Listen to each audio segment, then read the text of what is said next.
Iran যুদ্ধের নেতিবাচক প্রভাব পড়েছে চীনের অর্থনীতিতে। জ্বালানি তেলের মূল্যবৃদ্ধি, দুর্বল অভ্যন্তরীণ চাহিদা, আবাসন খাতের সংকট, বিনিয়োগের স্থবিরতার কারণে বছরের দ্বিতীয় প্রান্তিকে কমেছে প্রবৃদ্ধির হার। তথ্য বলছে, এপ্রিল থেকে জুন প্রান্তিকে চীনের মোট দেশজ উৎপাদন জিডিপি প্রবৃদ্ধি কমে দাঁড়িয়েছে 4.3%, যা 2022 সালে করোনা মহামারীর পর সর্বনিম্ন। অথচ গেল প্রান্তিকেও এই হার ছিল 5%। এর আগে গেল মার্চে চলতি বছরের জন্য 5% প্রবৃদ্ধির লক্ষ্যমাত্রা নির্ধারণ করে চীন, যা 1991 সালের পর সর্বনিম্ন লক্ষ্যমাত্রা। মূলত অর্থনীতির মন্থর গতি, যুক্তরাষ্ট্রসহ পশ্চিমা দেশে রপ্তানিতে অনিশ্চয়তা, মূল্য হ্রাসের মতো পরিস্থিতি বিবেচনায় এমন সিদ্ধান্ত নেয় দেশটি। চীনের জাতীয় পরিসংখ্যান ব্যুরোর তথ্য বলছে, দেশটির অর্থনীতিতে উৎপাদন বাড়লেও সে হারে বাড়ছে না ভোক্তা চাহিদা।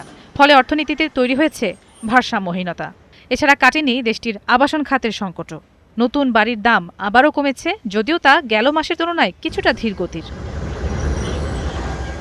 তবে এত কিছুর মাঝেও রয়েছে কিছুটা ইতিবাচক প্রভাব। চলতি বছরের জুনে চীনের রপ্তানি বেড়েছে 27%।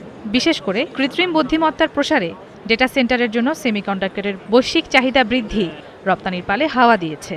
পাশাপাশি বিশ্বজুড়ে জ্বালানির দাম বাড়ায় বেড়েছে বৈদ্যুতিক গাড়ির চাহিদাও।